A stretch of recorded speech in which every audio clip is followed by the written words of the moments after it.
Olá! Hoje a gente vai fundo numa questão bem importante aqui no Brasil.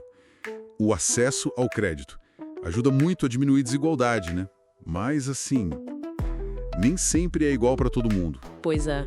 Tem uns exemplos que chamam a atenção, né? Tipo, estudante que só conseguiu crédito quando mudou para um bairro mais central. Nossa, Ou um cliente negro que pagou mais caro para renegociar uma dívida. E até algoritmo dando, sei lá, 20 vezes menos chance para mulher conseguir crédito. É complicado. pesado. E a nossa conversa hoje parte de um artigo bem interessante da revista Direito GV. É do Tiago Amparo e da Viviane Buller Prado, né? Isso. Eles analisam o que estão chamando de racismo creditício e fazem uma ponte com os Estados Unidos, que já tem até lei para isso, tipo o Equal Credit Opportunity Act, e uma agência, o CFPB, que fica de olho nessas práticas. E esse termo racismo creditício. O artigo deixa claro que não é só um ato, uma pessoa sendo racista. É mais... É mais sistêmico. O artigo define como uma desigualdade racial que é estrutural, que se repete, vira normal e está impregnada nas práticas de crédito. Inclusive a falta de ação para lidar com esse risco de discriminar. Entendi. É algo bem profundo, então. Exatamente. E é isso que a gente vai explorar aqui. Como essa discriminação acontece? Pode ser direta, indireta ou agora, né, via algoritmos. Que está cada vez mais comum. Sim. E o principal que o artigo traz como contribuição é olhar para os riscos dos diferentes tipos de dados que são usados para decidir se dão crédito ou não. Eles propõem até uma classificação para isso. Legal. Então vamos ver essas formas de discriminação. A direta deve ser a mais óbvia, imagino. Aquela na cara dura. Usar raça, cor, explicitamente para negar ou piorar o crédito. Mas a indireta, essa é mais sutil. Como assim? Acontece com práticas que, à primeira vista, parecem neutras. Tipo, usar o CEP da pessoa, sabe? Ou se a renda dela vem de algum programa social. Ah, entendi. Coisas que parecem só dados, mas que na prática... Na prática, acabam prejudicando mais certos grupos, como pessoas negras, de forma desproporcional. Mesmo sem a intenção explícita, o resultado é discriminatório. Certo.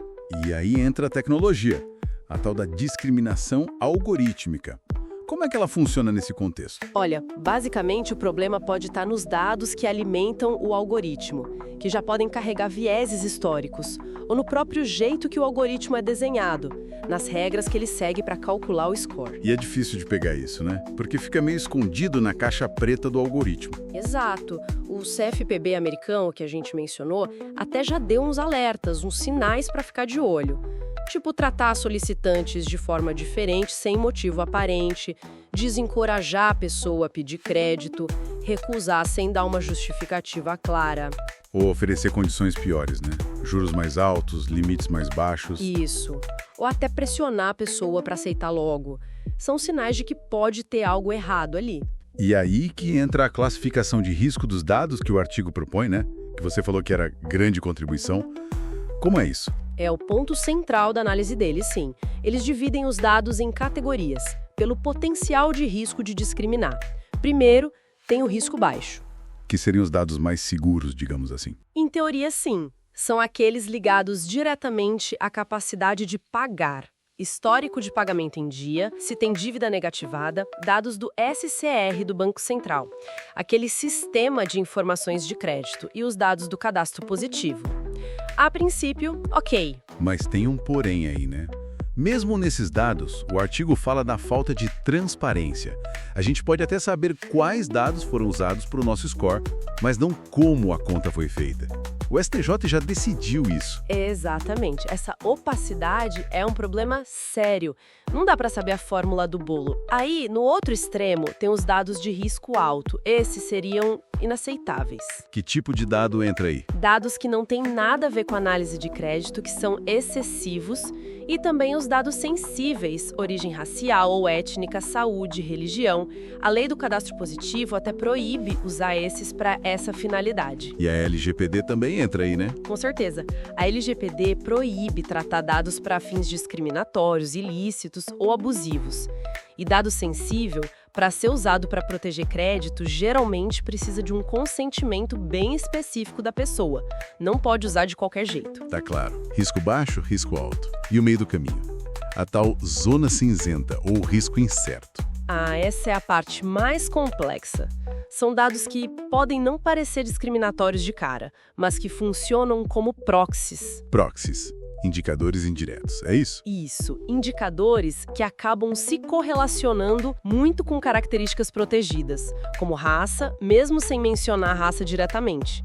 O artigo cita exemplos baseados em estudos lá dos Estados Unidos. Tipo o quê? Análise super detalhada de extrato bancário, histórico de pagamento de aluguel, dados de conta de luz, gás, telefone, histórico de crédito subprime, que é aquele de maior risco, e até dados de Big Data. Tipo, rede social, o que a pessoa navega na internet. Exato, perfis de rede social, histórico de navegação, coisas que podem indiretamente dar pistas sobre o perfil socioeconômico ou racial da pessoa, e aí o algoritmo usa isso. Caramba, e até o próprio score de crédito pode cair nessa zona cinzenta, então, por causa daquela opacidade que a gente falou. Pode sim, se a gente não sabe como ele é calculado, como garantir que não tem um viés histórico ali dentro, refletindo desigualdades passadas. O artigo até comenta a diferença entre sistemas como o FICO americano, que é um pouco mais aberto sobre os critérios gerais, e esses scores que às vezes são totalmente caixa-treta. Entendi. E no Brasil, como fica a lei para lidar com isso? A gente tem algo como a lei americana específica? Não temos uma lei única para discriminação no crédito, como eles têm lá. A nossa legislação é mais espalhada. Mas a gente tem o Código de Defesa do Consumidor, tem a LGPD, tem a Lei do Cadastro Positivo. Então, juntando tudo isso, Juntando tudo e interpretando, o artigo argumenta que já existe uma base legal, sim, para combater o racismo creditício por aqui, e tem até um projeto de lei, o PL 4.529 de 2021, tentando criar regras mais claras e unificadas para isso. Então, para resumir, o jeito como o crédito é concedido hoje, ainda mais com tudo automatizado, carrega um risco real de continuar essa discriminação racial, o tal racismo creditício. Sem dúvida. E essa ideia de classificar o risco dos dados, baixo, alto, incerto, que o artigo traz, ajuda a gente a enxergar onde mora o perigo, né? Exato. Fica clara a tensão. De um lado, a necessidade de avaliar o risco de calote, que é legítima para quem empresta. E do outro, a obrigação de não discriminar, que é legal e ética. A LGPD está aí para reforçar isso, proibindo o tratamento discriminatório que seja ilícito ou abusivo. O que deixa a gente com uma pergunta no ar, para pensar mesmo. Se a gente sabe que desigualdades históricas, tipo o acesso menor da população negra a bancos no passado, estão meio que embutidas nos dados financeiros que a gente usa hoje, como é que a gente cria um sistema de avaliação de crédito que seja justo de verdade, que não repita esses padrões?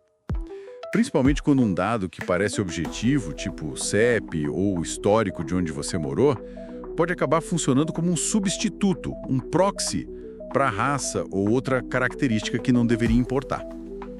Fica a reflexão.